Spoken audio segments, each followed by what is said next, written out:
Have you ever heard the old adage that you can love the company, but the company will never love you?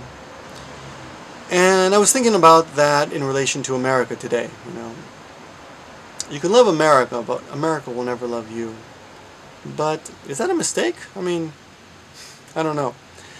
And I was also thinking how I should approach this video today.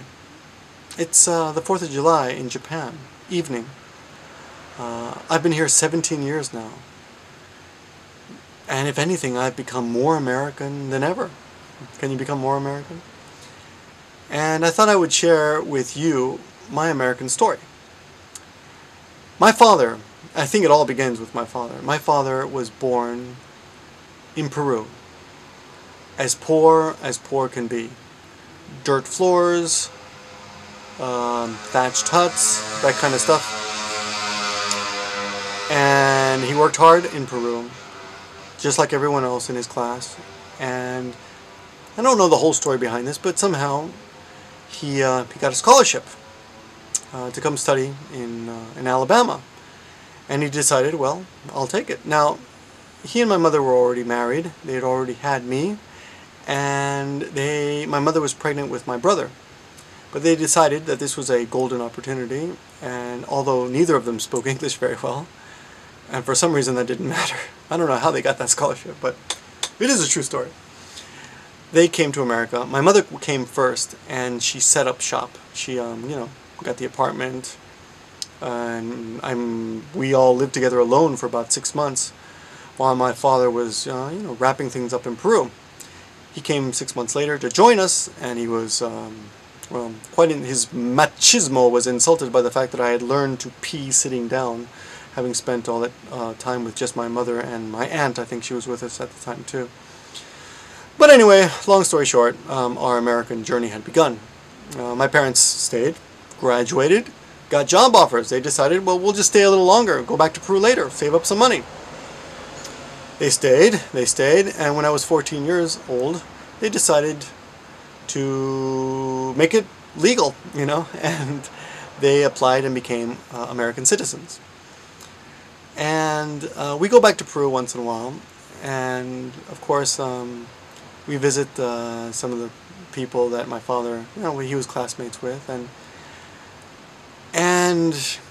I don't say this out of in any boastful way, but damn it, America, man, you guys really treated my family well.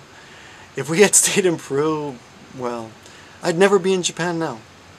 America gave me the opportunity to go to New York City, go to college, graduate, fly all the way to Japan. Hell, I've been to 30 countries by now.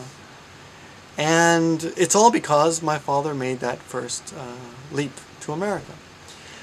So he is the American dream. He grew up poor in another country. He immigrated to America. And he made it. He really did. And I could be saying thanks to my dad. And I do say thanks, Dad. I really do. But I know it isn't just that. It wasn't just my father. It was America, too. And you may think, oh, how corny. Oh, what a corny guy. But go back to Peru. And let me show you the poverty that my father escaped. And let me tell you how grateful I am. And I'm not going to apologize if I sound corny, but let me tell you how grateful I am that I'm an American. 2 weeks ago, I've been in Japan 17 years now, and if anything, I've become more patriotic, being here. But 2 weeks ago, I finally got married to my long-time girlfriend in Hawaii, right?